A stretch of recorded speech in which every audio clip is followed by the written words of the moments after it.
It is me, still kicking, the underconfident human. Thanks for joining me today. I'm going to be starting my new industrial battle jacket. And I have a few things to say before I get to it. Got my mount here ready to go. And my new battle jacket. This was a black vest, just like the one I'm wearing now, my primary vest, except with some bleach, some soda ash, and some dyes.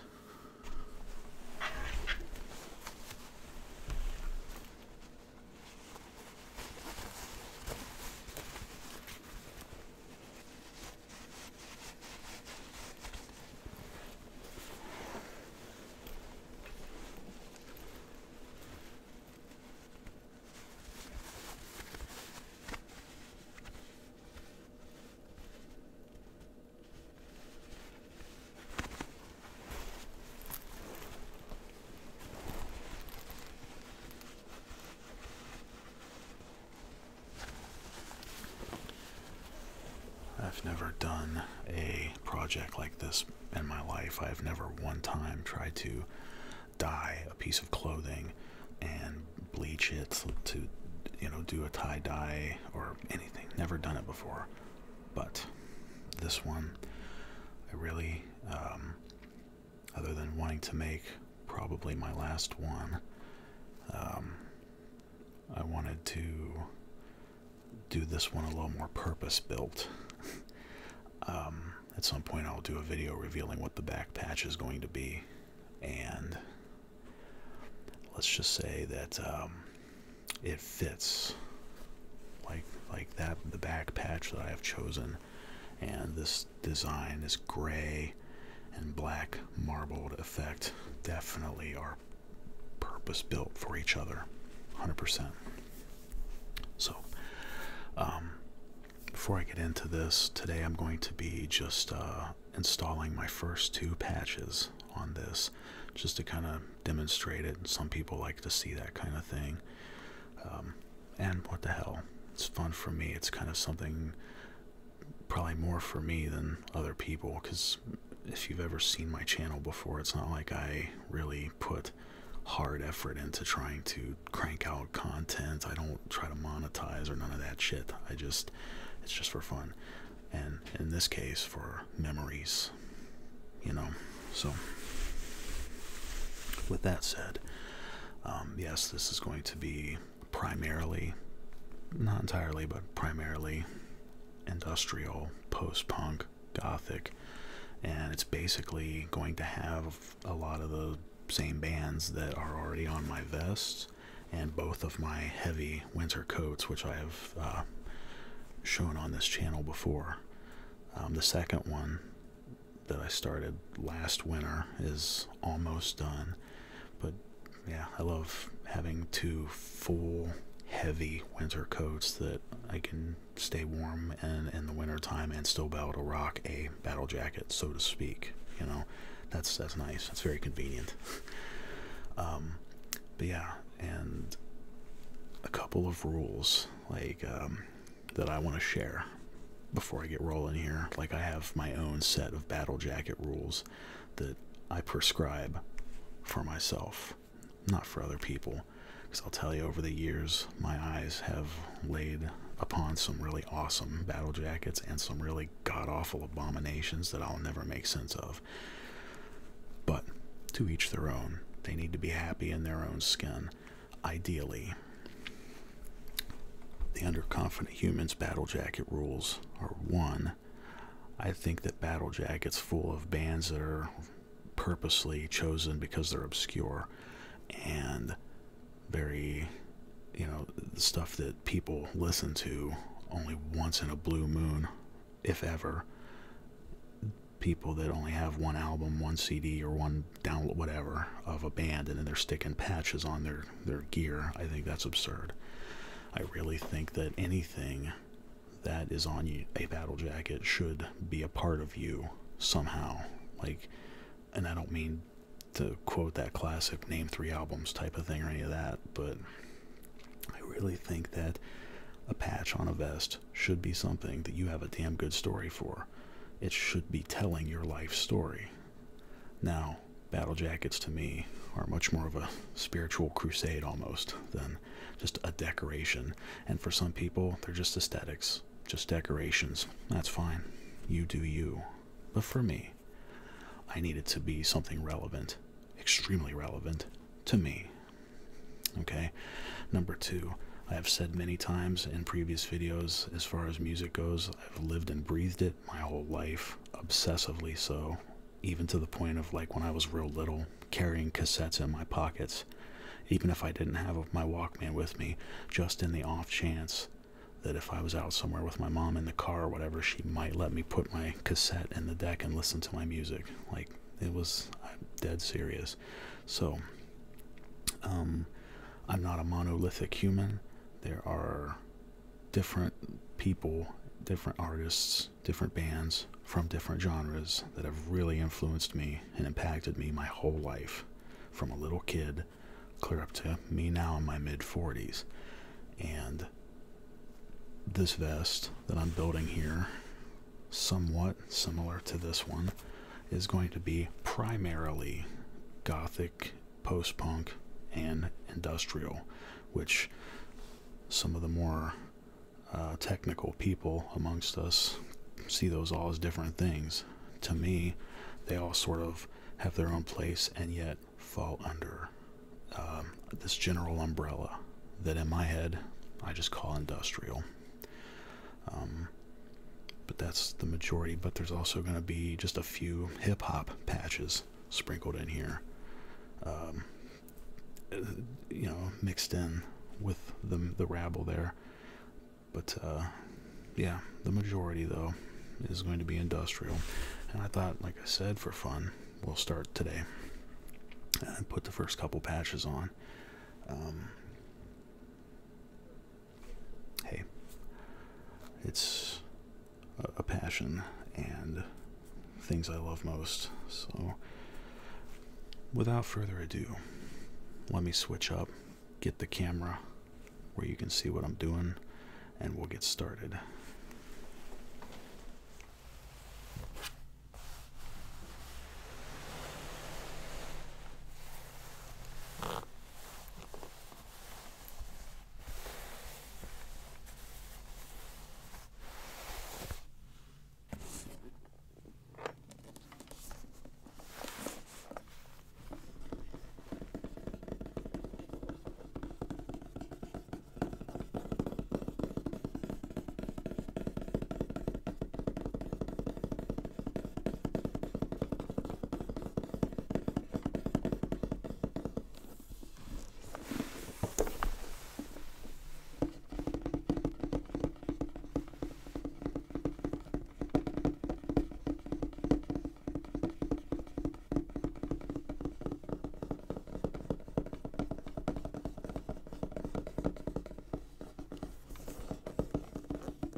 Kind of just in little boxes and bags and crap, but not too long ago I come across this magnetic clasp box at Joann's when I went to get some thread and stuff, and I was like, this is perfect for storing this kind of shit. Wish I'd had it a lot sooner. It's just a cute little box.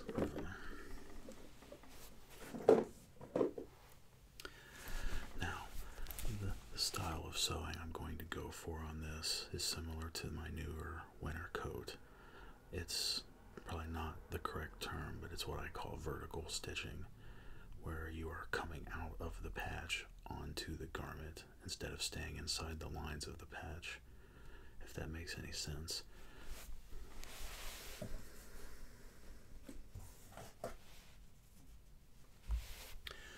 Today are my two candidates.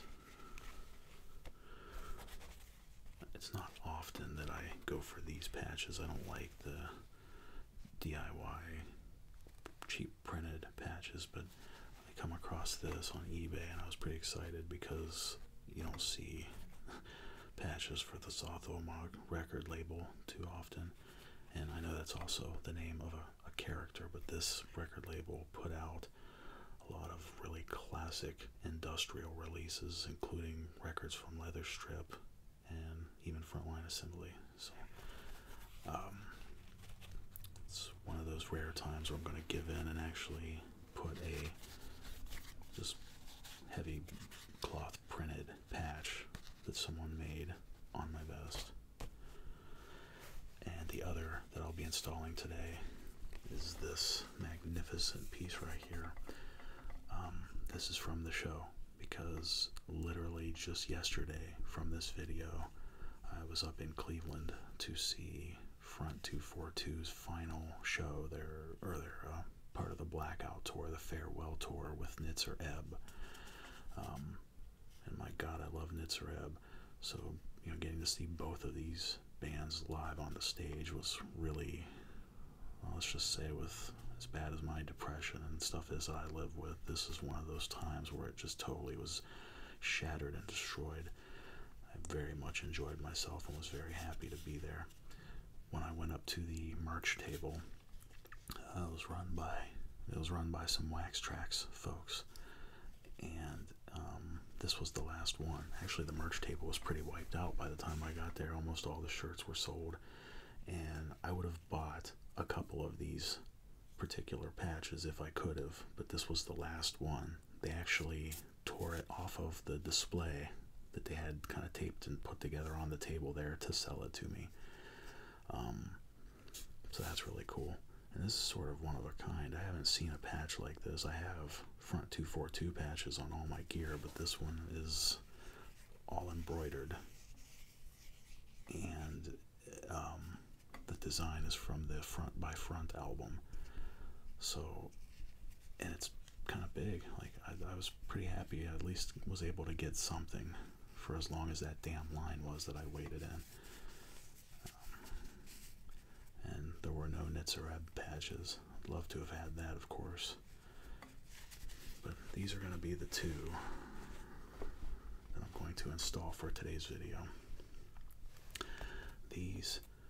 The pockets are some of the most complicated to do, especially the way that I'm going to sew this, because I don't sew my pockets shut.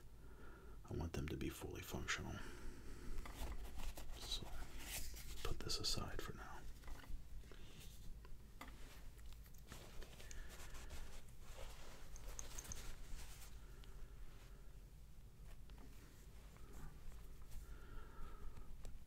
It's something I figured out many years ago,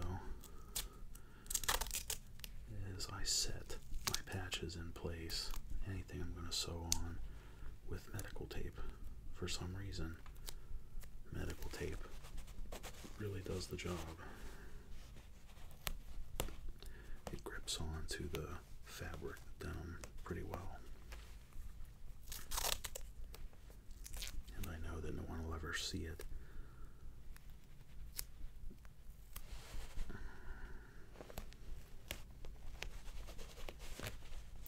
I'm not a fan of these flimsy cloth patches that people print up, though. But again, this was a pretty unique decision on someone's part to print one of these. And I couldn't turn it down.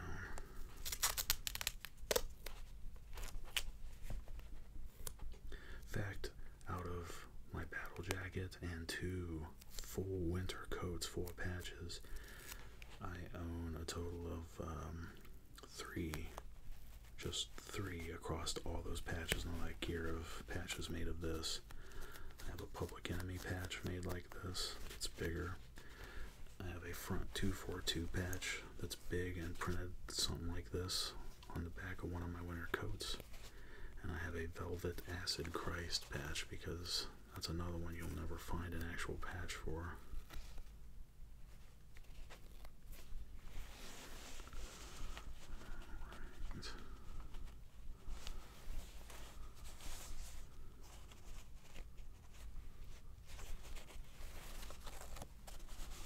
Start with setting it down here because I can be in between these spots here.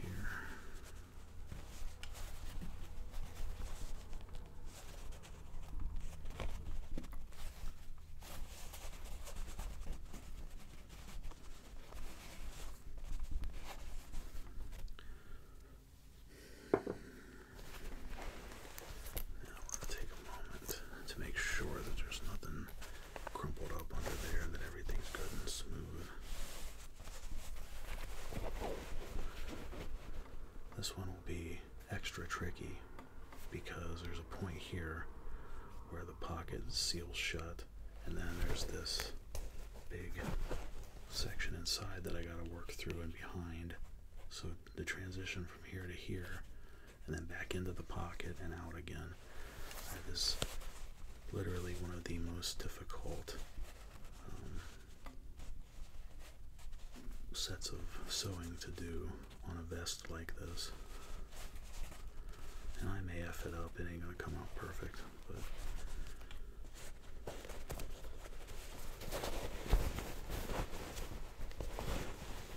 make sure that this pocket's not gonna interfere with.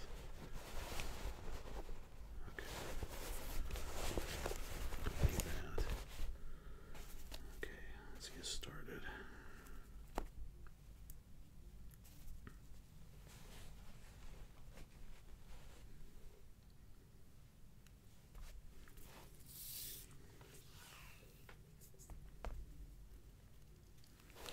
So first I gotta thread the needle.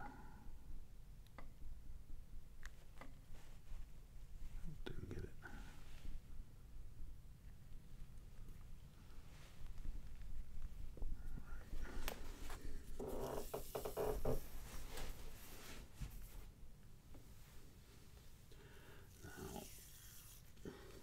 I'm spreading my arms real far apart to really pull a lot of thread because you need it for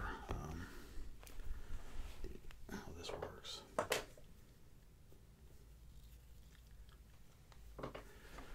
Next, after I have my, U shape here, a lot of thread. Tie a knot, and then another knot.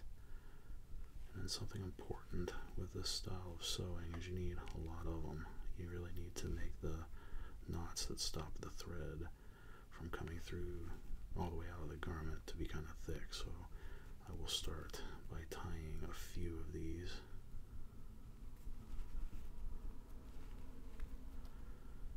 Tightly, and then I'll make one much bigger. We'll wrap under here. And then up here on my knot, I will run one, if I can get my shit together, one wrap, 2 wraps, come on you. Maybe a 3rd one, and pull all that. Back to the beginning. 1, 2, 3,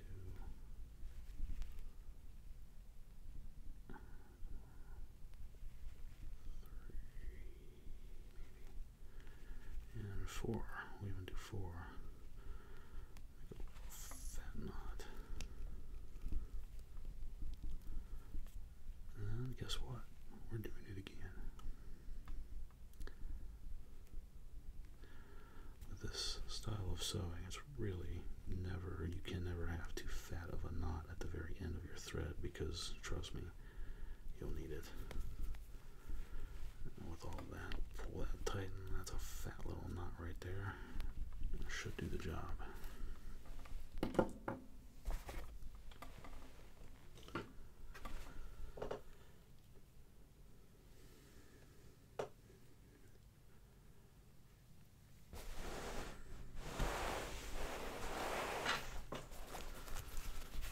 For the hard part, I love sewing my patches and stuff, but this one is one of them that just sucks. These are very hard to do.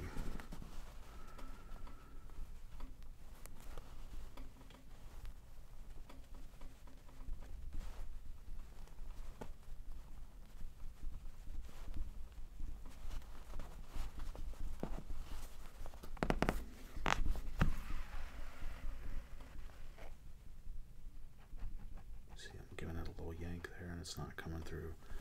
That is what we're aiming for. And then the vertical, what I call the vertical stitch. Again, not the correct name, it's just what I call it, but instead of going inside the fabric along there, I'm going outside of it vertically onto the garment.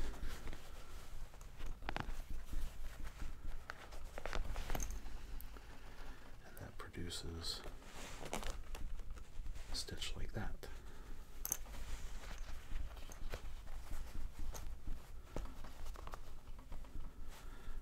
For me, I'm not a perfectionist, and I would generally anything I've ever sewn, I just kind of eyeball it. That's good enough. In the case of this, it's not gonna be so good in terms of the stitches being evenly spaced apart, because very shortly I'm gonna be stuck trying to stuff my hand down in the pocket and work around in this very tight space, which my hand is kind of bigger than. So we'll see.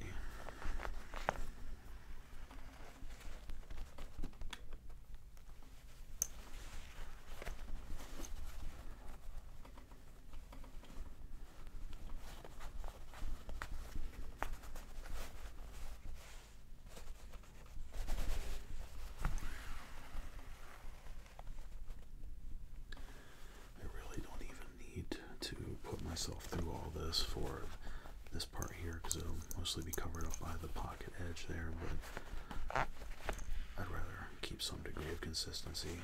Like, I don't want to do normal stitches and then all of a sudden switch over to the so-called vertical.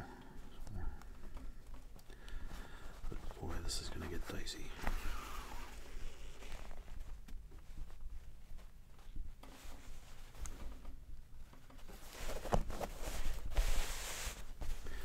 Have a wrinkle there.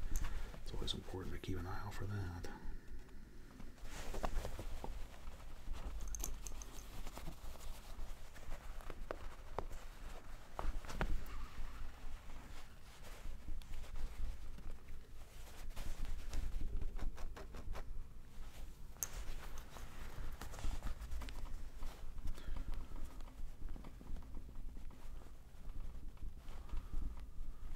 Being in the corner of one of these crappy cloth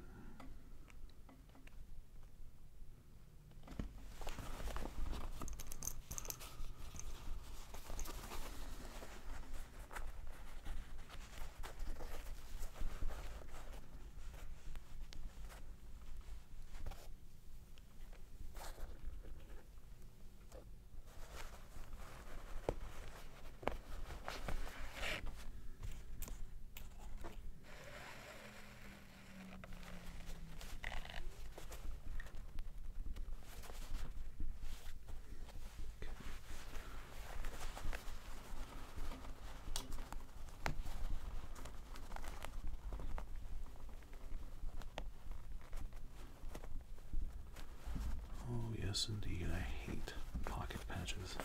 I could make this nice and simple, easy on myself if I were to just sew the pocket shut, but I don't think so.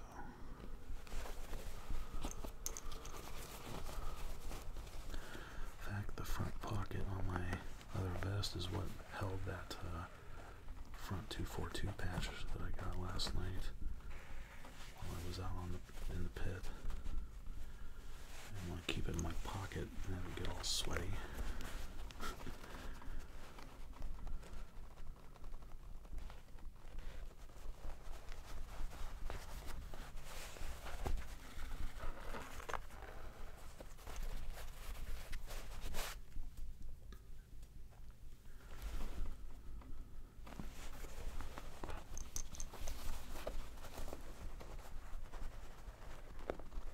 See, what I'm doing inside there is it goes through the other layer behind the pocket a little bit, and I reach in with my fingers, see the needle moving, and I push down, kind of pull it out of that back end to make sure that it's not going through the other side. That's all.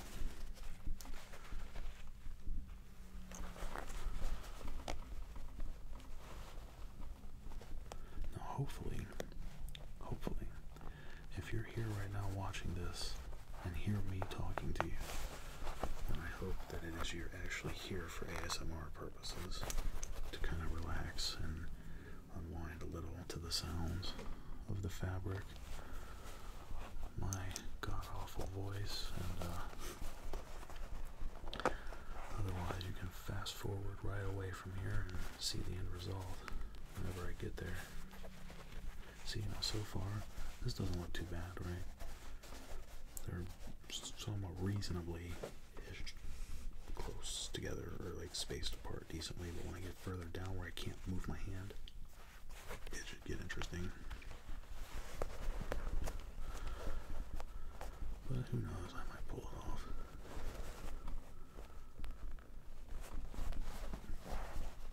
Believe it or not, over all my years of the various little bits of gear I've put together, I haven't done this style of sewing too much. That, what I nickname in my head as the new winter coat, that coat is the first time I ever tried this style of stitching. And I think the only times I've ever actually seen this style of sewing on battle jackets is for metalheads. I think it's more of a metal style. I don't know that I've seen too many.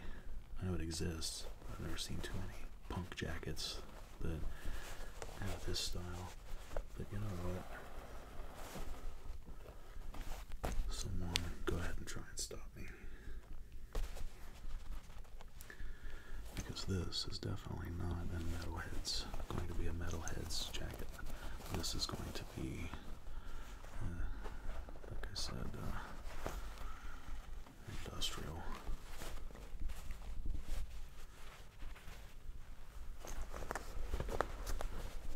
And for a note of something which rarely comes out of my mouth, something positive, I do want to say hello and I love you to any of my fellow Wax Tracks peeps out there, if you exist and are watching this.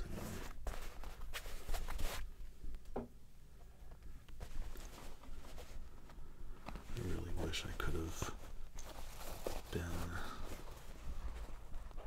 around in Chicago at the time the Wax Tracks was really booming.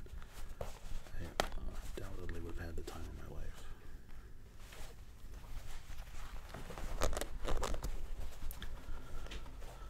But I was born in the early 80s, so, you know.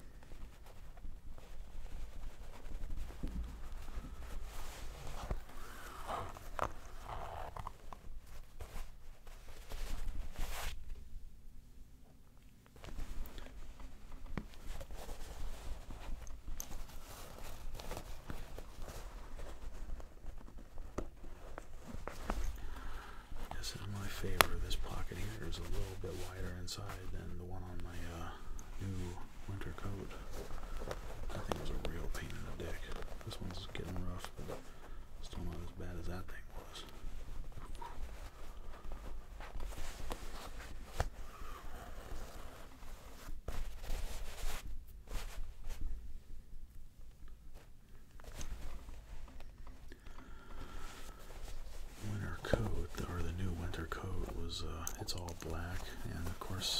this style of sewing, I bought white thread. In this case, keeping it kind of more to my taste for sure, but this coat is kind of a dark gray, ash and slate gray, and the thread that I bought is a lighter gray.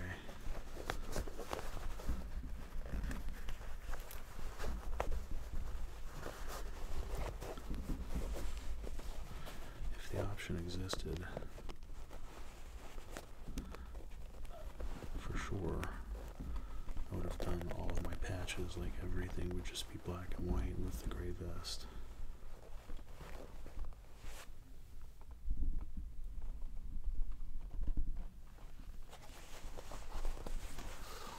But that's not going to be the case.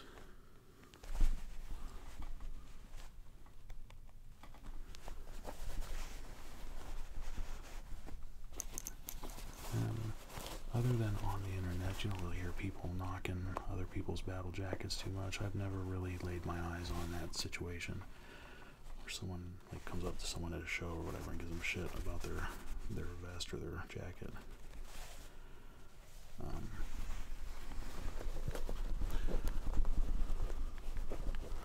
But if anyone were going to catch some shade for some of their choices, it'd be me. Because I would never in my life do one of those cringy political sexuality, gender, yada yada vests and all that. That doesn't appeal or connect to me in any way, shape, or form. But sure, there's plenty of purists and gatekeepers that would consider a vest like mine cringe for all sorts of reasons. Like, for one, the fact it's not specifically metal or punk, or the fact that it's kind of mixed genres a bit. That I would sprinkle in any like hip hop patches amongst all this. Tough shit.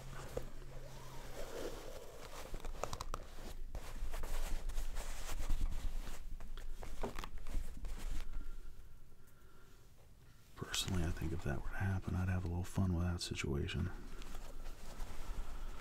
At the end of the day, I'd either probably, if like someone really got into my business, I'd either end up in jail or end up in the emergency room having gotten the shit kicked out of me.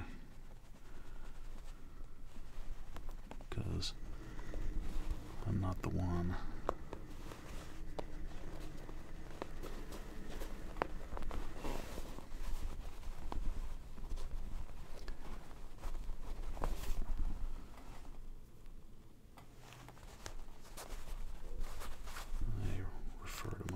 As the underconfident human, because I don't have confidence in myself as a human. Like I'm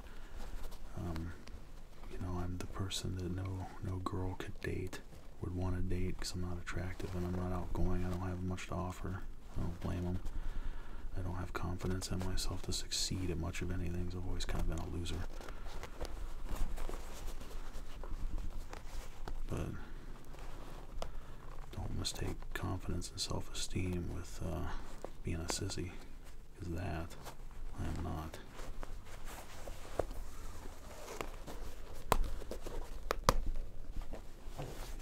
I'm from that generation that's not afraid of a fight. I've had my ass beat more than once. And back in the young days when stuff like that more mattered, when you're a teenager, I also definitely won my share.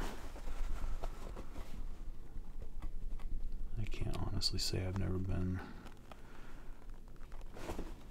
expelled or anything. I've had a couple rounds with the teachers and shit, as a kid, but yeah, my confidence and self-esteem are poor, but I'm still pretty sure if someone really wanted to make an argument about how bad my vest is, they're welcome to fucking try.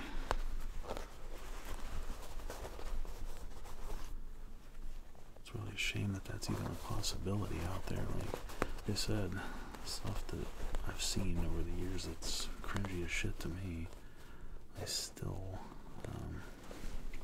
never get in their face and tell them what idiots they are, you know, anything like that. Okay, now here's the trick. Now, let me see. This, I shouldn't have come back through here again. That was my mistake. Guess there'll be two of them there. This is the part of the patch that is outside the pocket. The pocket is closed. Now, okay. The pocket ends here. I somehow made a stitch there. So far so good. Now, this is tricky. Let's try right here. I will reach on the inside of here and see if I can get a hold of that needle and bring it the rest of the way to me. Oh, this is nice. Hey, yeah, man, that's perfect. I got plenty of room to work inside there. Every once in a while like this, when stuff bunches up, it gets knotted a little bit. It's generally not too bad to fix. Just gotta pull some of the thread backwards, back out, and then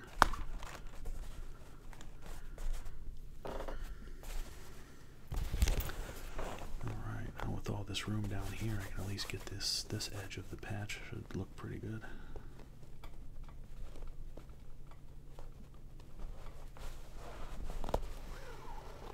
But anyways, back to my rant. As I said earlier when I started the video, I think it's a rule, it's imperative for me anyway, that if I'm sticking something on a vest, there's a reason that goes beyond just trying to be aesthetic or something.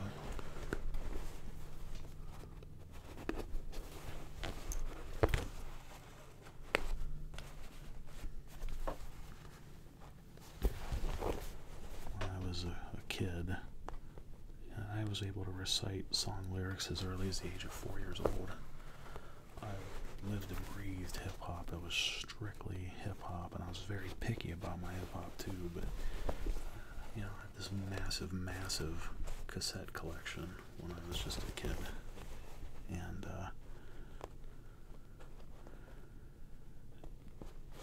that's always been a part of me and always will. Hip-hop culture definitely raised me, had a big hand in it. I mean, I was really such an admired, like Chuck D and KRS-One, Boogie Down Production. I admired all that so much. Like that was definitely my thing. At such a young age, before I was old enough to understand most of those lyrics, but I just knew there was something intelligent about them that I just attracted me to them, and let alone all the other hip hop. There was a bunch of other stuff too, obviously, but you know, when I'm like five years old, 6 years old, you know, it was like Kumo D and Curtis Blow and stuff like that. Like them dudes were like gods to me, big powerful voices and all this. I'm just this little boy, you know. I was like really digging the music, the vibes, the beats. It all connected with, you know, very young me. It wasn't until my teenage years I started expanding a bit. What we used to call bass music in the 90s kind of connected with me. Like Beat Dominator, Techmaster PB, Bass Mechanic, even DJ Magic Mike.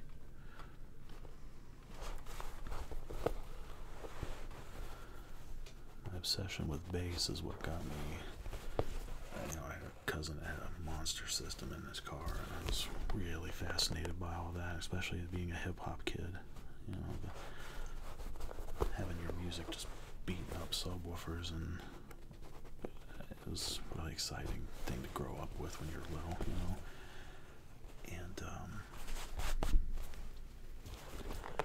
yeah, those bass tapes are what sort of initially took that little kid into the realm of electronic music, instrumental electronic music specifically, like no actual vocals or lyric or singer, you know what I mean, no vocalist.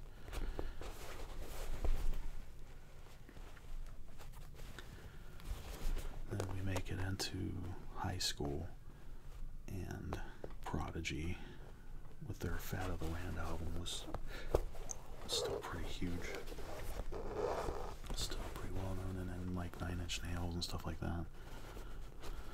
I was introduced to what I considered to be sort of the industrial world and all that with Prodigy, and that led me, thanks to a friend at the time, it introduced me with an MP3 of Megalomaniac, introduced me to KMFDM. That was pretty much where it started. That same era, you know, I discovered just always, because I'm always looking for CDs and collecting music, anything electronic, anything to boom in my own car by the time I was old enough to drive. But that's where I sort of landed into Frontline Assembly and Skinny Puppy and stuff like that. And you can flash forward to now, in my mid-40s, and I still love everything I've loved in my life just as much now as I did then. I still very much love like Curtis Blow and Cool Mo D, definitely Public Enemy and KRS. Those two in particular are like my honored elders. And then Run DMC, like I still listen to all the hip hop I loved my whole life. And then likewise, you know, I've loved KMFDM ever since the late 90s. I still love them just as much as I always did. And Frontline and et cetera, but really and truly high school was an important time for me, because that's definitely one of the two key parts of how I found myself was industrial music. And going back to shit that is way before my time, you know, like Joy Division and Susie and the Banshees and Sisters of Mercy and Netzareb, and I love all of that so much. I really think that when I discovered all that's when I definitely most found myself.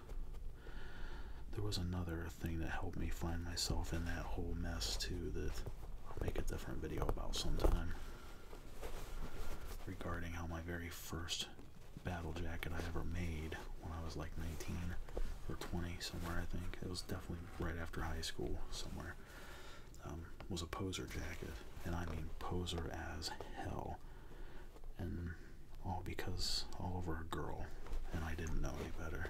But again, I'll maybe make another video someday and tell that story.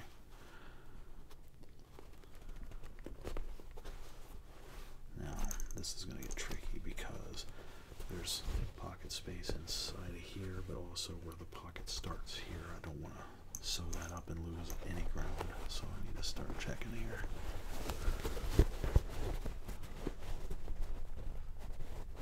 Oh man, look at that. I am like right on the line.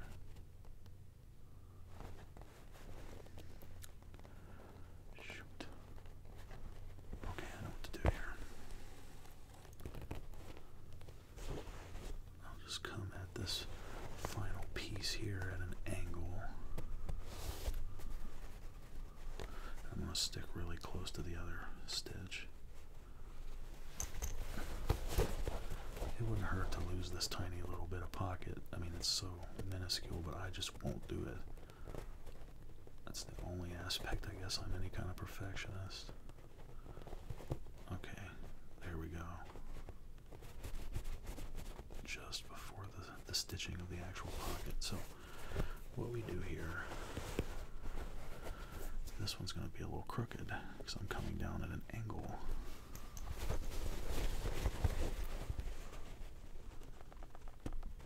Oh, this is so tight. Damn. Come on, you. Come on. Oh.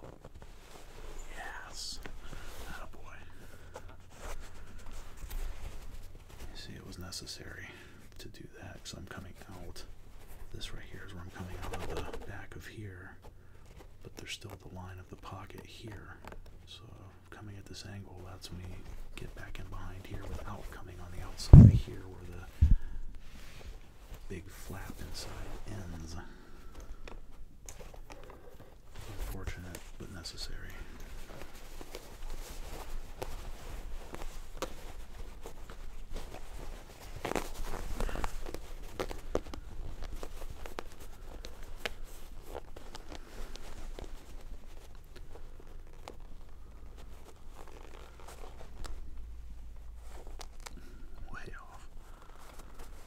Let's start with that, just to get back on track here.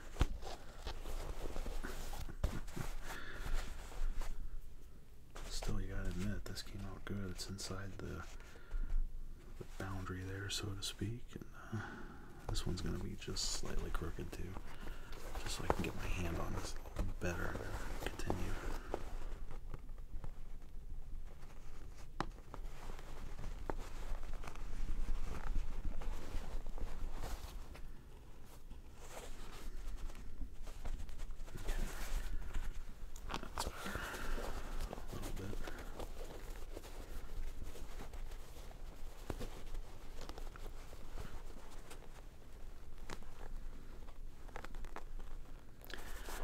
The argument could be made that, you know, if you really believe yourself to be, like, if you really only know yourself or find yourself based on the artistic works of other people, if that's how you define your whole character, your whole person, if that's basically how you define who you are, then you have no originality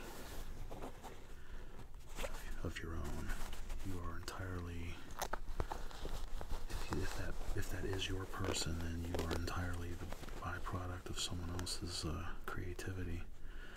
And I've heard that argument before, and that may be true. I don't know, but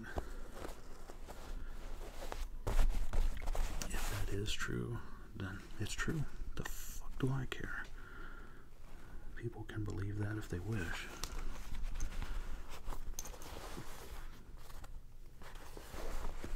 As I said, with the combination of this idea, this almost spiritual crusade, that something like a battle jacket that you put so much time and effort into making should tell your life story, then any one person wearing one that thinks or remotely feels the same way about how very much they love their music and what it's done for them, what it means to them, they are an amalgamation of many things, not just one artist, one piece of art.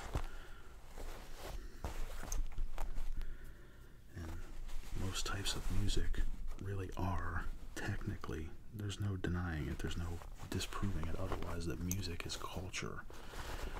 It has its own, each type of music tends to have its own culture or subculture about it.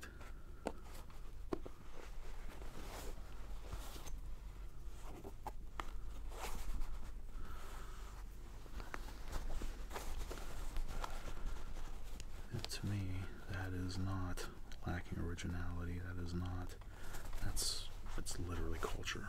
Human being is a product of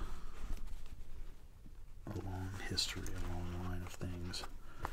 So no, I don't think basing your entire person, who you are, off the artistic works of others means that you are not, or that you have no originality. Not buying that for a second.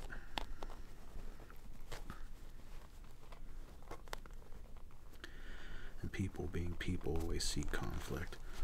A lot of people enjoy that, to feel powerful over another one, over another person, so they'll be the ones that are throwing shade and trying to insult you and act like trying to get that attention, to appear that they're the intelligent, evolved one, and that you are just the weak and inferior one that deserves to be trampled down. Nonsense, man. Nonsense. even with, as long as the massive thread that I put together for this, or pulled out for this, may not be enough. That is where my inexperience with this style of sewing comes in, because I know you need an awful lot more thread than you would to sew it normally around the edges, but this method of sewing definitely uses a hell of a lot more thread than the normal style of sewing.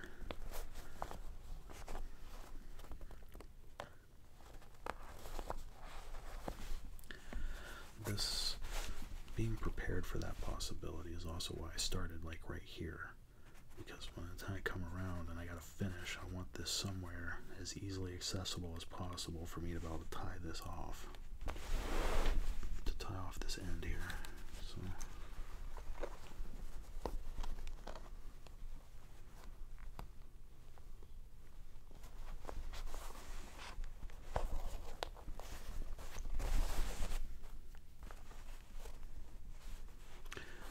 if I say this again, because it's funny, I just don't picture, I honestly don't picture someone sitting and just listening to me this long and watching this. But if you're out there and you do happen to be watching, if you have any questions about sewing things, if I'm able to answer you, I will try.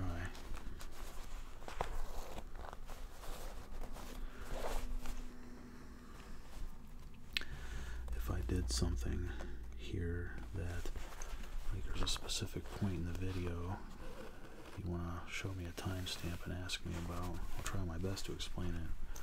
I may not be good at it.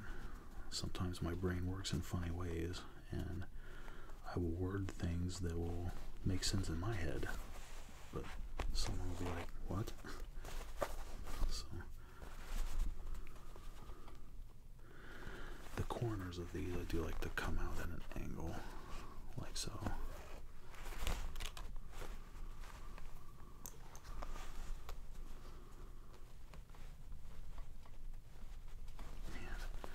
This kind of sucks.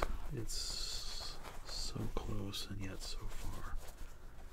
What this means is that I will have to, if I want to finish this all the way across, I'll probably have to start up a whole new bit of thread. In fact, I'm going to have to. It ain't going to make it. It just ain't. And I had that thing stupid long before I started. Come on a little deeper. There we go. So close.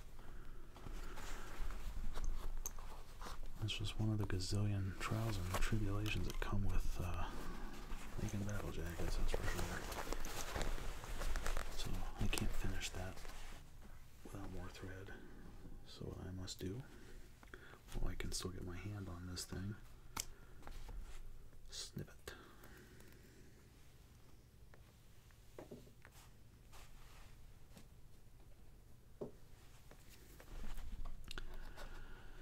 Tying the knot for this is very similar to how I started. Lots of them. We'll start with the initial two to lock down the thread. I've noticed the thread coming back through the initial hole that you ended with is a little more common with this style of stitching or sewing, so that's why I really go hard and overkill on the knots at the end. Like I just did 4 there, 4 wraps. I'll pull that down. I'll do 1, 2, 2, 3,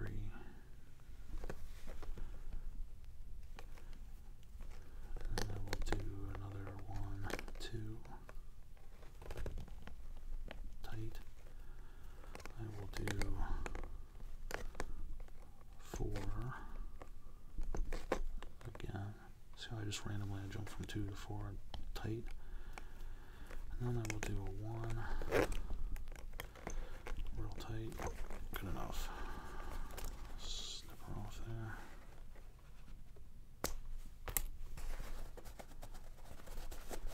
And bingo.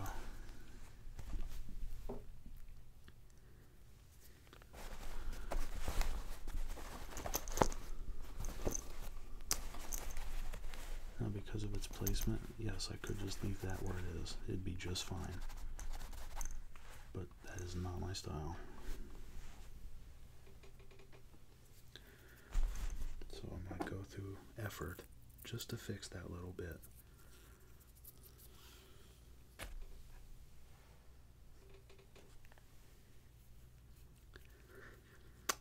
And I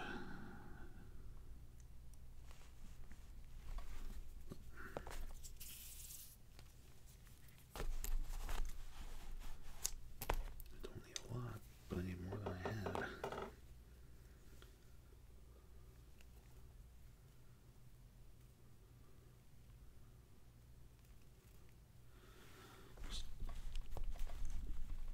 It's hard to kind of reach out in front of me to be within view of my camera and be able to do this. I need to pull my hands close so I can be in a little better control there.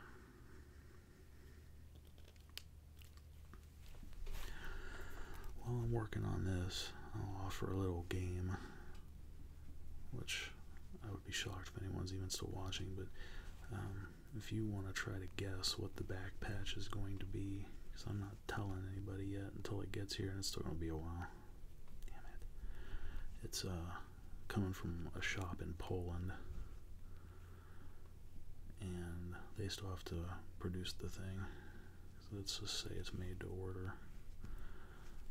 But the back patch, I'll try to give you some hints. They are legends, classic, very classic era industrial. They are, there's a few guys in the band, but primarily it's two guys. If you think about the group and the grade, like the really industrial-ish appearance of this vest, might give you a hint. And FYI, because I talked about them earlier, because that show last night, it is not front 242. That's the back patch.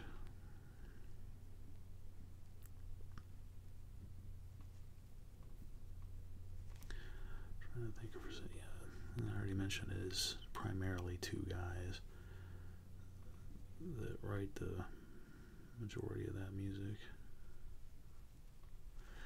Oh, I know a good hint to give you a guess.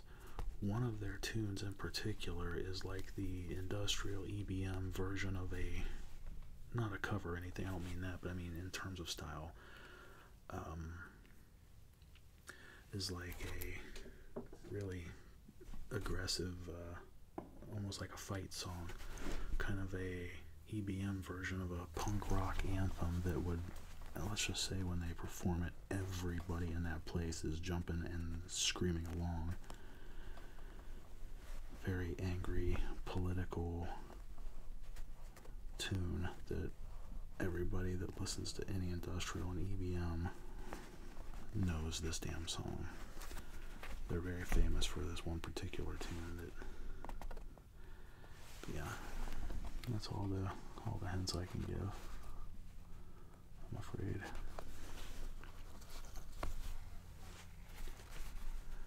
I'm not gonna make videos for every patch I'm putting on this thing, but I think I will do a back patch reveal video and kind of show my whole process for installing a back patch.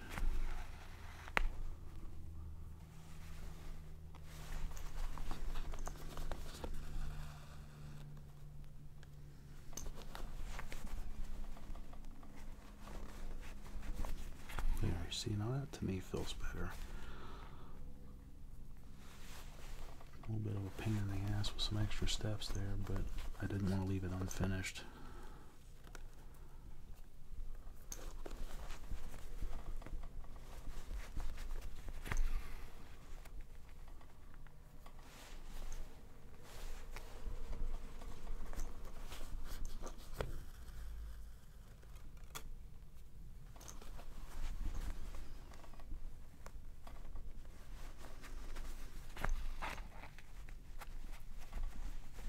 I don't know if I mentioned this earlier or not, but when you're sewing in this style too, this vertical stitch, Do you notice where I'm coming through with my needle into the patch? You don't hang out near the very edge. Even if this thing had a border like a normal patch, I don't come out right on the border. I come out a little further back into the patch space and have it reach out over, because other than giving some good grip to the patch, adhering it to the surface anyway, it's kind of a necessary evil for this look that I have going on here, because if you stick right to the edge of a patch and you only have these little teeny lines that you almost can't even see, so you do have to come out a little bit if you want to do this style of stitch. There, that's better.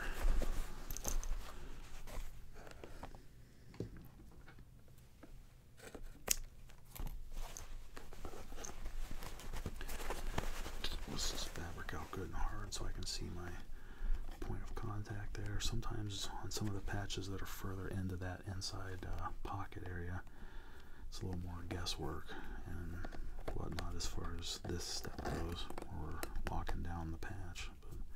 But you know, I give it a really good pull here, but not like too hard where it's gonna wrinkle the ever-loving piss out of the patch. That's just not necessary. There, so now I'll come back and do my 1, 2, 3, 4. And I will do a 1, 2. And then I will do a 1, 2, 3, 4. Then a 1, 2.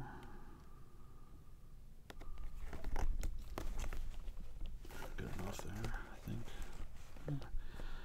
Maybe we'll do one more single set just to be sure. So 1 and 1. There.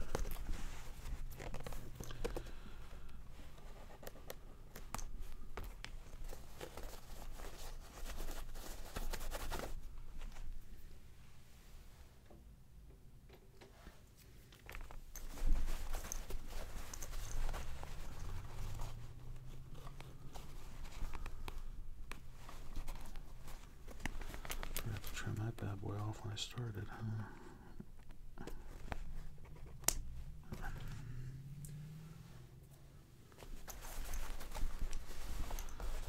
There we have it.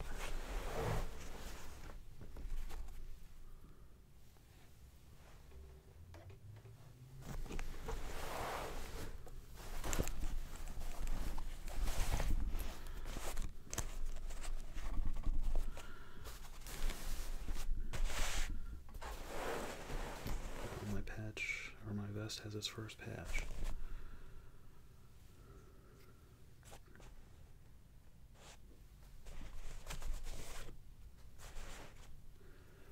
Hop right into the next one. I think I'll put this one, you know, my main vest, I covered a lot of I stuck several patches up there and lined it with studs. I am going to put a lot of studs on this patch, or this vest too, but I think I'm going to put more metal studs up there rather than patches. So I'm thinking, I haven't really planned this part out yet, thinking with the size of this, I'll put it like here in the middle, and if I can get something similar over there, I might fill the rest of the space in with studs, or maybe studs in space for a button or two.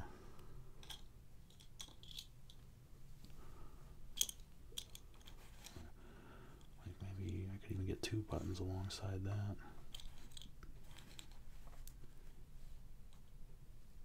Like 1, 2, I don't know.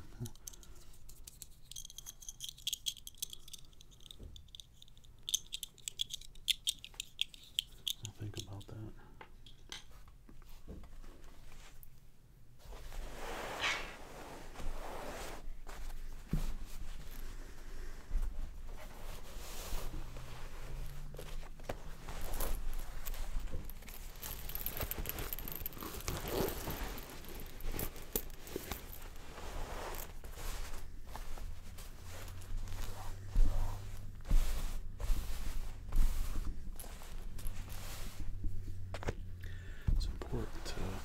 insides and outsides, and make sure everything's as flat as you can get it. Because any wrinkles and all that you sew through, bad deal. Very bad deal.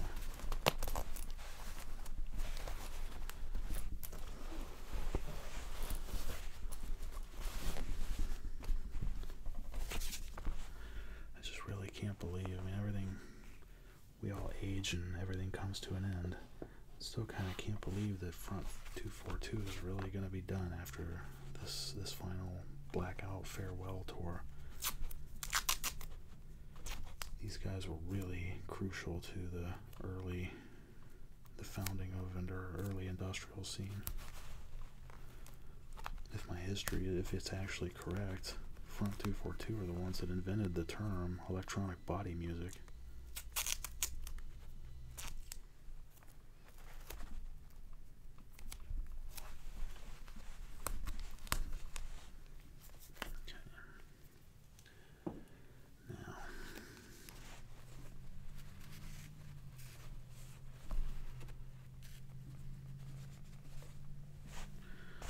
See this from my own view here.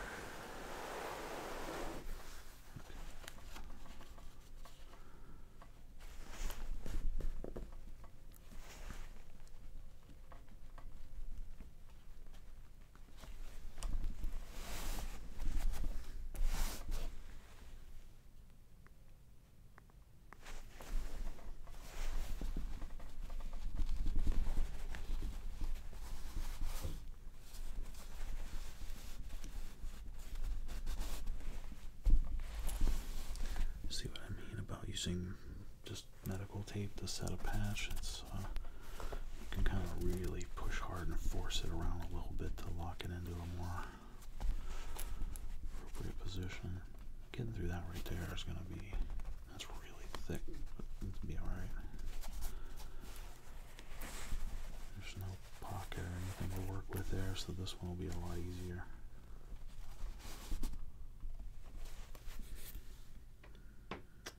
Do. I'm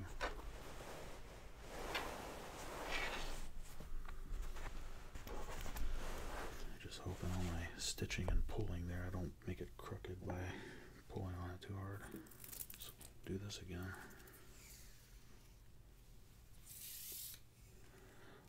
I'm just really, pulling this out to make a U, a ring, a horseshoe, whatever you want to call it.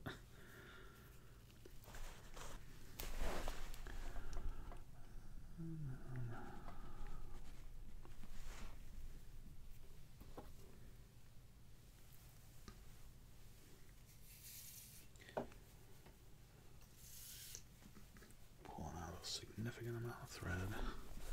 I'm a big fan too, generally, even when I'm doing a more normal type of sewing, to pull out way more thread than I need, because too much, always better than not enough.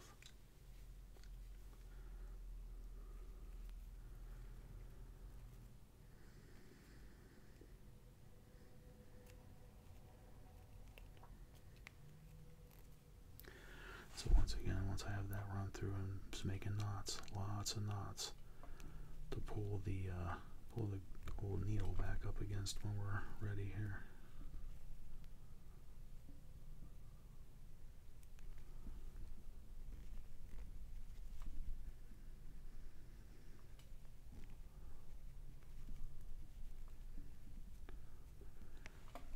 There we go.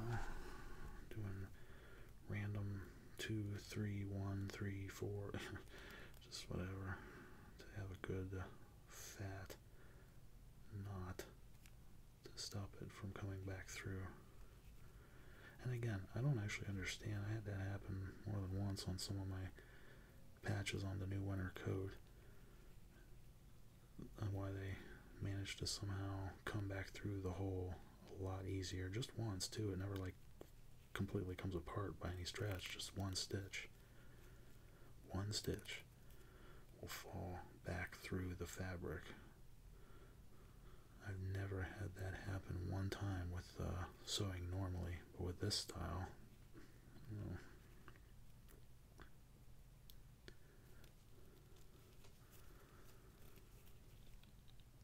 Okay, so I've been just nodding and doing that thing there.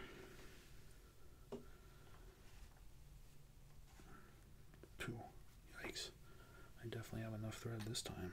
Yeah. Alright, let's get into this hot mess. I want to come out here somewhere, so I'll start in the middle of like there. And again, I'll come back off the edge a little bit out into the meat of the patch.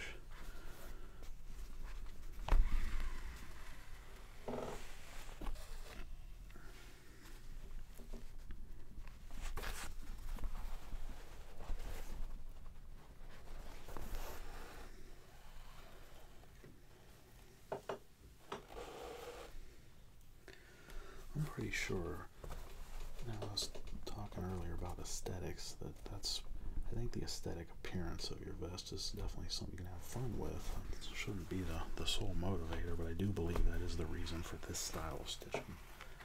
Because it takes more thread, it is sometimes complicated, and I don't think it serves any real purpose compared to just sewing right along the edges on the inside and leaving it at that. I guess overall I like the look of it alright.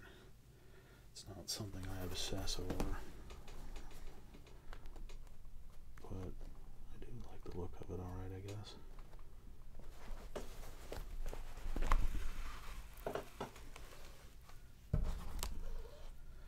The main reason I even chose to do this style of sewing for this vest in the first place is only for symmetry, because my primary vest that I intend to be buried in and my winter coat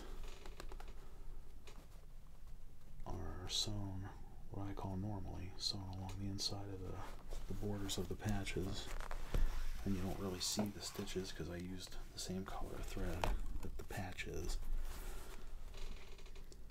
But I tried just experimenting with this style of sewing with the new winter coat.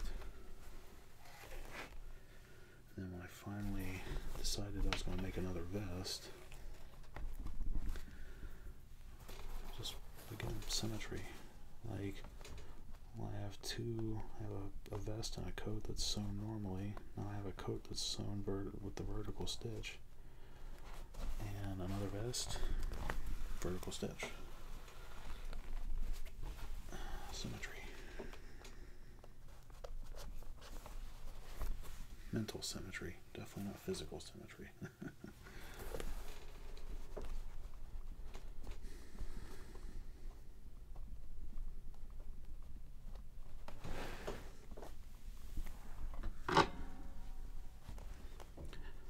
Sorry, just adjusting my light there a snitch.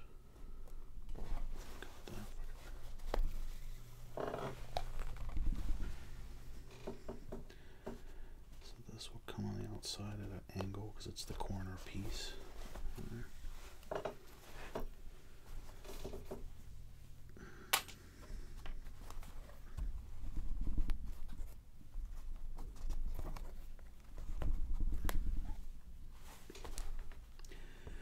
See what happens when you come out really close to the edge or come out close to the border. You get a stitch there that you almost can't see. That's why you come out into the meat a little bit. I sort of failed with that one.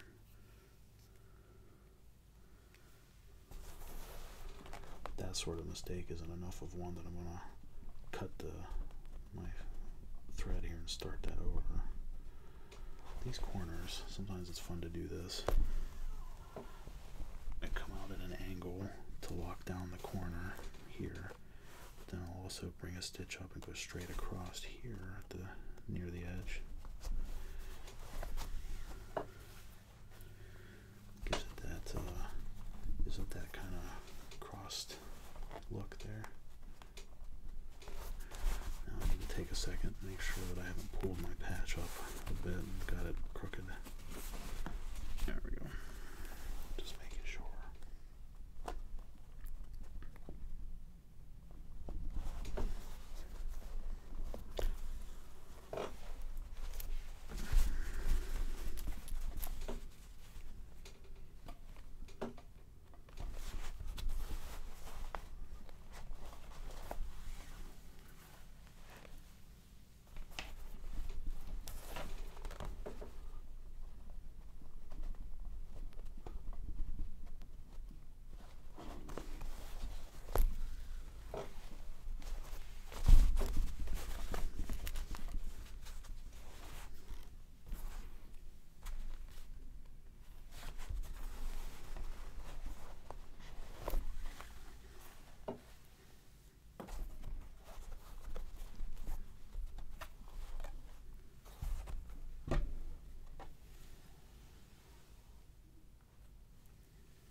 reasons that my gear, my vests and coats and stuff have taken me so long. I'm sure it's partially due to laziness, because I get drained, you know, like I like this work, but I also get drained by it, and I don't want to sit and just try to hammer out an entire battle jacket in, you know, a week's time or a day's time. When I'm done with this today, for example, this bad boy is likely going to hang in my closet for a bit until I decide I'm in the mood to sit down and work on it for a little bit. And by that time, an idea or two might have come to me that I hadn't previously thought of. Like some part of my patch layout, or I don't want to put my studs on it or something like that.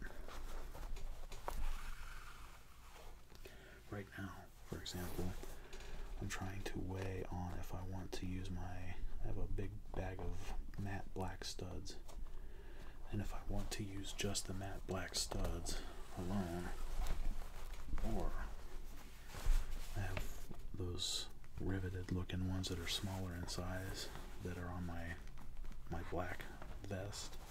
I thought about using both, like when I go in lines on this, alternating one bigger matte black stud and then the smaller kind of gray rivet stud, and then alternate those. I don't know yet. That's one of those where I'd have to sit down and just kind of try it and see what it looks like with my own eyes.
I do love this patch.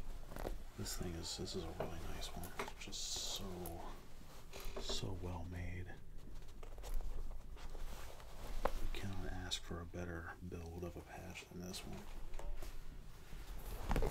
It's vibrant, heavy, super heavy, all embroidered.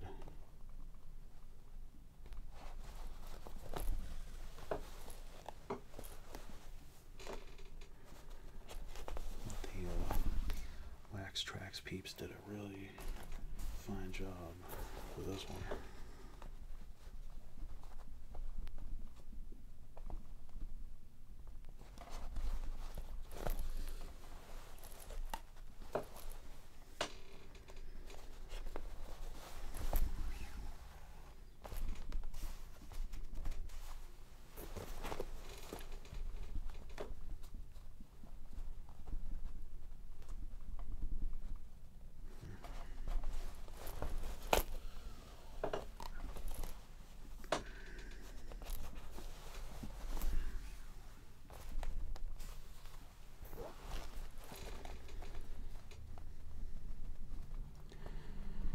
It was an interesting design choice that they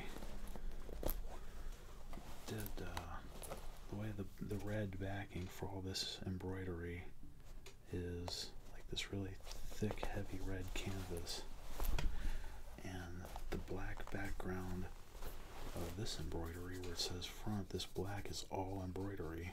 It's not canvas. It's embroidered just like it's definitely different. I like it. Pretty tough.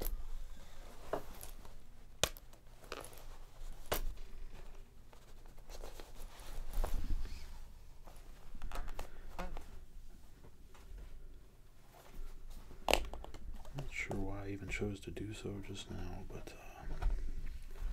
like this one, I got my stitches pretty close together. Some of my patches, I will spread them a little further apart, a little more akin to that, maybe even a tad bit more apart.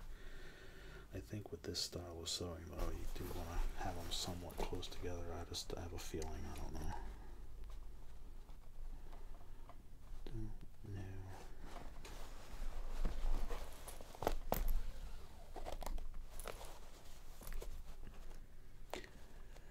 Do you remember earlier when I was talking about the notion of not being, people with music shouldn't be extremely, I mean, you can have things you hate and just can't stand, like for me, like it's country music. Country music makes my brain cells systematically kill themselves one by one. I just can't. But not being entirely monolithic, I was just thinking, there was this kid at the show yesterday, that I say kid because dude did look pretty young to me, but he had a Bathory shirt on, and his back patch was pretty similar to his shirt. Had the big Bathory goat head and all these black metal bands and shit on his vest. And he's at, a front 242 in a Nitzer Ebb show. Like that was definitely an interesting crossover for sure. I almost wish I could have had the chance to ask him, like, hey, you ever considered maybe spicing up your vest a little bit and rocking more than one kind of music? Now, I also had someone once say to me online, I think it was on my Instagram, I mentioned something about not being monolithic, and the dude was like, I have too many ideas in my head and too many things I'd want to do all at once, and he said that's why I made multiple vests with different genres. He has a black metal vest and a death metal vest and a this vest and that vest, punk vest, and I was like, I get it. Once upon a time, I strongly considered doing that myself. Just a pure industrial vest, a pure goth vest, a pure hip-hop vest with a big-ass Public Enemy back patch. That would have been kind of cool, kind of fun, but nah.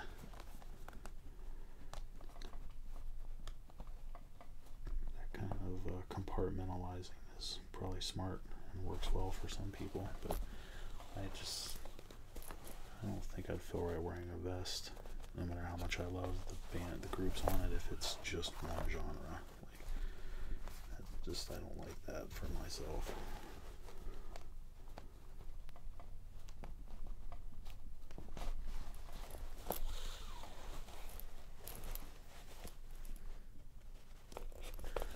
But it was a good idea that he had. That way you can keep a theme or whatever. If a theme, like some people need themes, it's just what they like. That way you can keep a theme and still be able to express yourself in lots of ways. Just make multiple vests. So, right here I'm about to hit a dead end with I hate piercing through the embroidery of the actual letters of things and all that. One of my favorite things to do.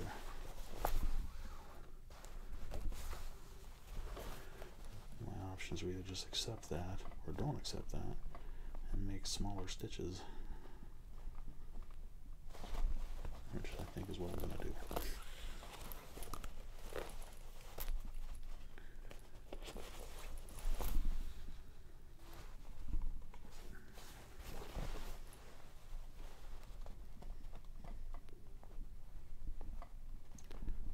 Come as close to the corner of that letter F as I can.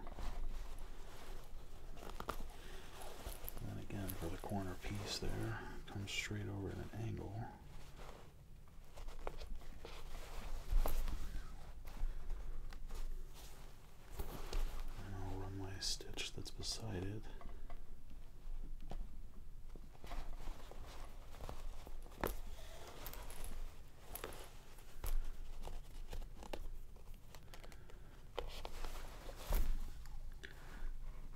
across it to create that little, this X little cross stitch effect of sorts.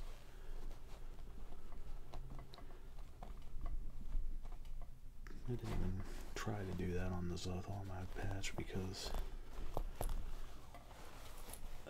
working inside that tight pocket, I just, nah.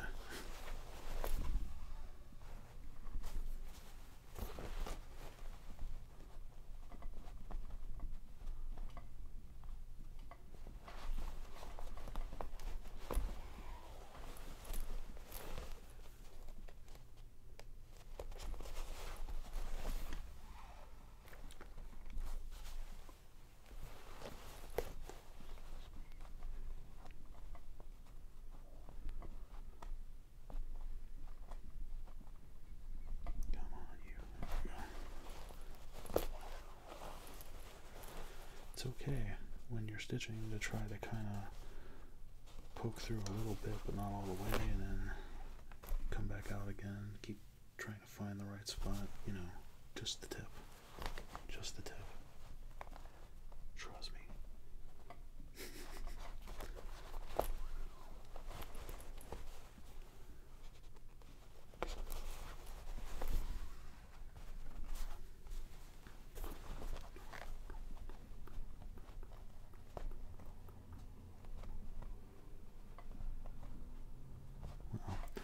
If you're wondering though, 242 did really put on an amazing show. And of course, as much as I love Nitzer Ebb, I was very excited to see them. The thing that really broke my heart, I did not know that Douglas McCarthy had some kind of, or has been fighting some kind of severe liver issue. Now, you know, being high profile folks, I don't know that they're gonna mention the truth. You know, like, is it liver cancer or something else? But Douglas McCarthy has been off the tour here with 242 because of this medical issue.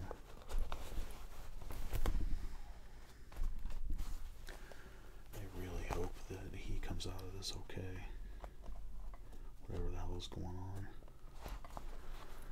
because I absolutely love Douglas J. McCarthy and Nitzer Ebb. I really don't want to see anything bad happen to that man just yet. I know we all, like I said before, I know we all get our time and all that, but you just, I don't know, never want to see someone that you really love go out. You know, it's just,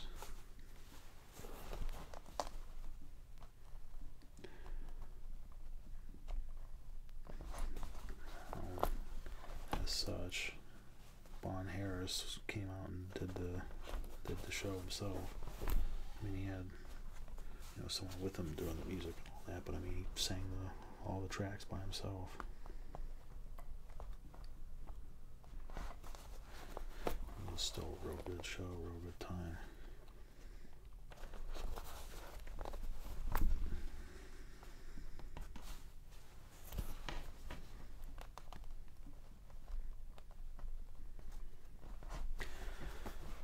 I suspect too, if there were any younger people watching that have never heard of any of these bands, just hit Google, do a little search and learn something. The bands I've been talking about here, like Front 242 and Nitzer Ebb, are again very, if you're young, these guys are very, very before your time.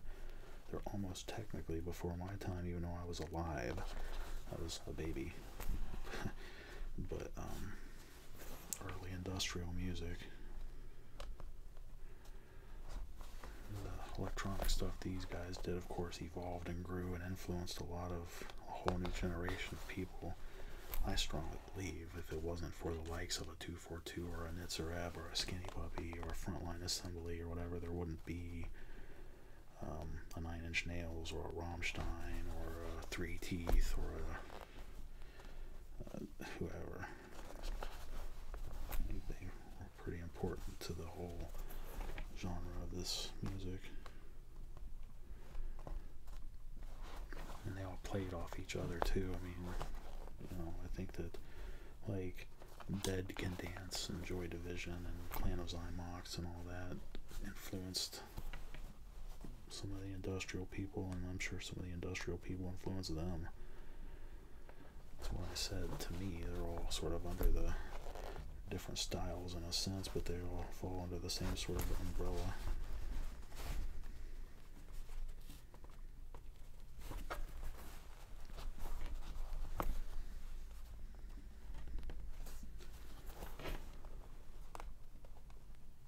I'm thinking of Rammstein.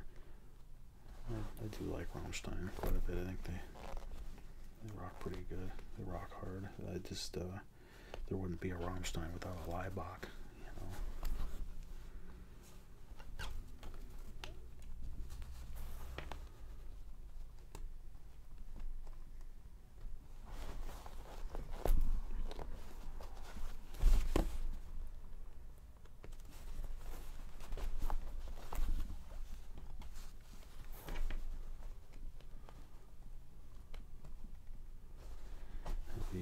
Have you ever heard of the Information Society?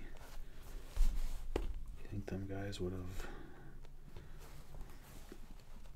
existed if it hadn't been for a Front 242 or a Frontline Assembly or such? Doubtful. There's some cats like Gary Newman. I can't figure out where he fits in the equation because he was doing all that stuff, his own unique sound of stuff back in these times.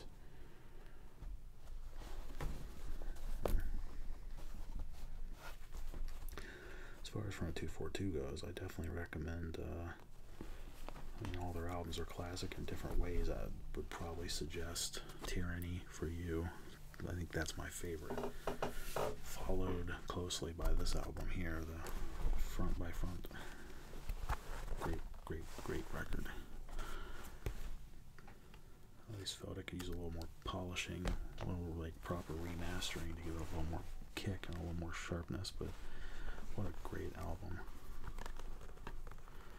And Tyranny for You, man. Banger.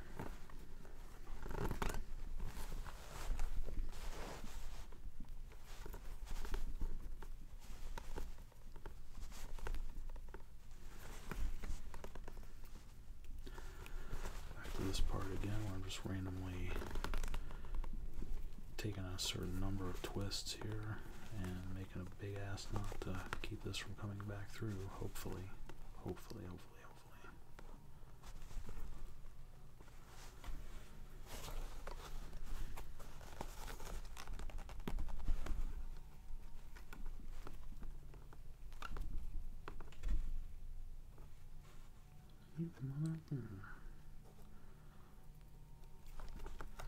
Totally lost my grip on that one.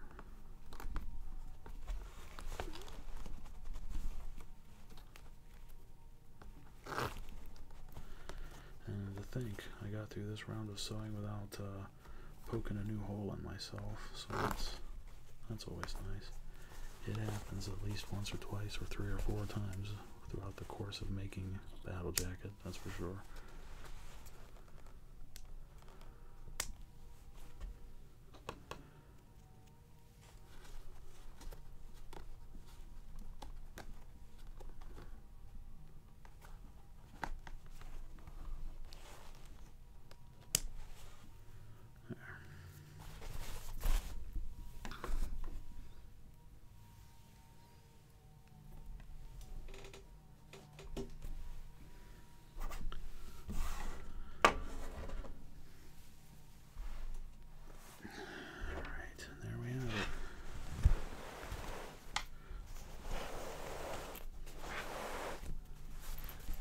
Technically speaking, I am now the proud new father of bringing a new battle jacket into the world. The first 2 patches have been installed.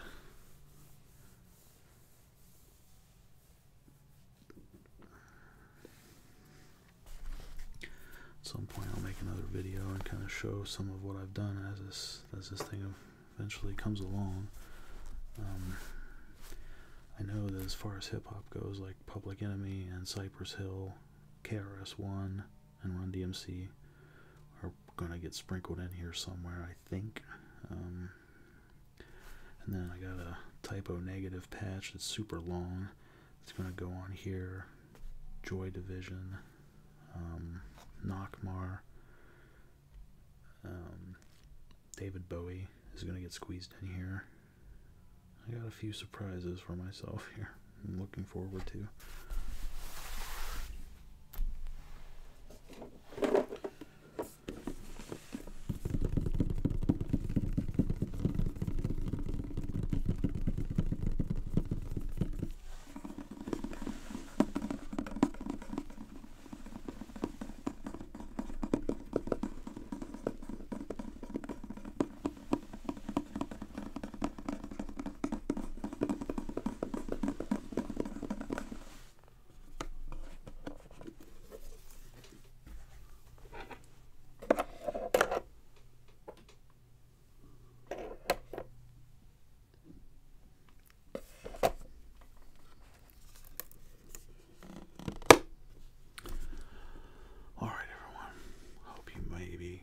Some time to chill and enjoyed the video.